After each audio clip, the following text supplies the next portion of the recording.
Let's talk about Alive. No, not that one. What the fuck? No, you were closer the first time. No, the other Alive. There you go. That's the one. Alive 97 is the first of the two live albums put out by Daft Punk. It's a real treat if you haven't listened to it before, and I would recommend checking it out before watching the rest of this YouTube short. But since you're probably not even gonna do that, I'm just gonna hyperfix on it anyway. Alive 97 is a really unique way to do a live album in one regard specifically that I want to touch on. So, what's one thing that every album has in common? Think about it for a little bit. It's the track listing. An album has songs on it, and it has a listing of those songs in the order that they are presented in and how long they go for and the name of the track. Every single album does that, right? Yeah, you get it. Alive 97 doesn't. The entire album is a single 45-minute long track.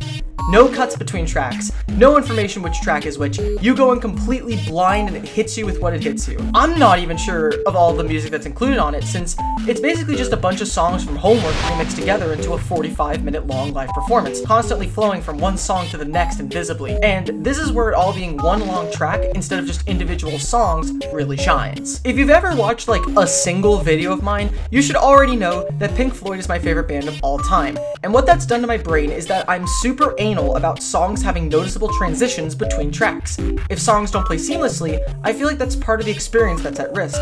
If you or a loved one have listened to The Dark Side of the Moon with audible transitions between the tracks, you may be entitled for financial compensation. I'm very sorry, and I understand your pain. All of this to say that Alive 97 is the only album I've ever seen that completely eliminates this problem. If the whole album is one track, there's no track changing, there's no audible fade. It is a complete experience from start to end, and that's a feat that not even The Dark Side of the Moon can pull off, since it's a vinyl record from 1973, and there's an audible delay between side A and side B. It's quite literally an experience like no other, and I love it.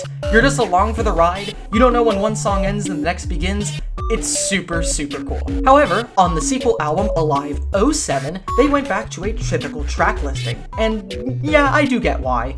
Having your album be a fully blind experience definitely isn't the most accessible thing, and having people actually know what they're listening to can be pretty important. Plus, the way that Alive 97 is set up makes it impossible to add to a playlist unless you want to hit the gym and start a workout before getting hit by a 45-minute long song jump scare. So cheers to you, Alive 97, a live album that provides me a listening experience quite literally like no other, to both its benefit and its detriment.